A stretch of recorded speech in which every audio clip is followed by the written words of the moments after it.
अस्सलामुअलैकुम। क्या हाल चाल है आप लोगों का? ठीक ठाक से हैं?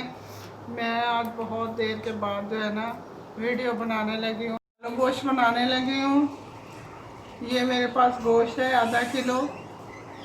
ये नमक है, ये डालूँगी तो चम्मच से बता दूँगी। ये मिर्च है, ये हल्दी है और ये गरम मसाला है, इसमें साबुत खड़ा जाएगा। ये तेज़ पत्ता है, ये दालचीनी के टुकड़ा है छोटा सा, 3-4 लौंगे हैं और एक बड़ी इलायची है।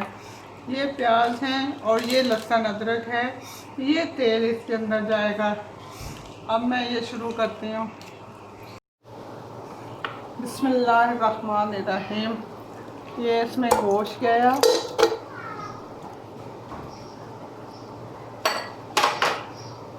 तेज़ पत्ता, ये खड़ा मसाला जा रहा है ना इसमें। ये तेज़ पत्ता है, ये दालचीनी का छोटा सा टुकड़ा है, ये एक बड़ी इलायची है,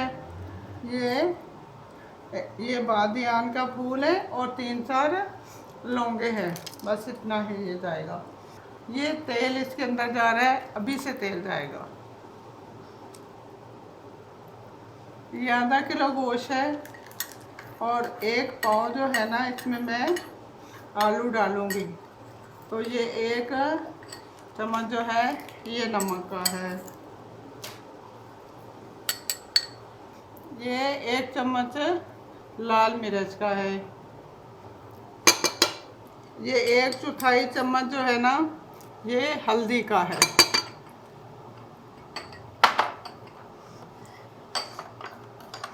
ये 2 मीडियम साइज की प्याज जाएगी। ये देगी जो है ना आलू गोश्त इंशाल्लाह तैयार होगा, बहुत मज़े का। और ये लहसुन अदरक है। ये पानी जा रहा है इसके अंदर।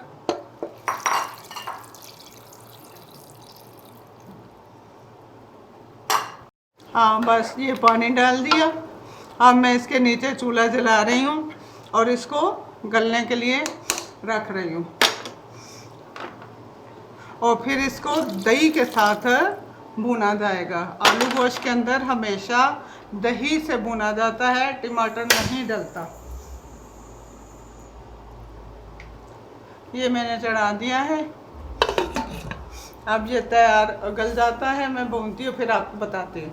ये देखिए ये गल गया है गोश्त, पानी इसका खुश्क हो गया है और मैंने ना आलू इसके अंदर ये डाल दिए हैं। अब आलू डाल के और ये दही डाल के भून रही हूँ और फिर शोरबा लगाऊंगी। इंशाल्लाह ये तैयार हो जाएगा। बस ये अब दही के साथ ना भुनेगा। गया है। अब मैंने शोरबे के लिए पानी डाल दिया इसके अंदर। अब ये शोरबा तैयार होता है। फिर इसमें धनिया जाएगा, गरम मसाला जाएगा। बस अब ये मैंने ढक दिया। शोरबा पक जाता है तो इसमें धनिया जाएगा और गरम मसाला जाएगा। फिर ये तैयार है, मैं आपको दिखाऊंगी। अब तैयार हो गया माशाल्लाह से। अब इसमें धनिया जाएगा और गरम मसाला जाएगा। ये इसकी आँच हो गई बंद। ये गरम मसाला इसमें डाल दिया है। वाह खुशबू। और ये धनिया, ये बिल्कुल अब तैयार है। बनाइए, खाइए, दवा दीजिए, मज़े कीजिए।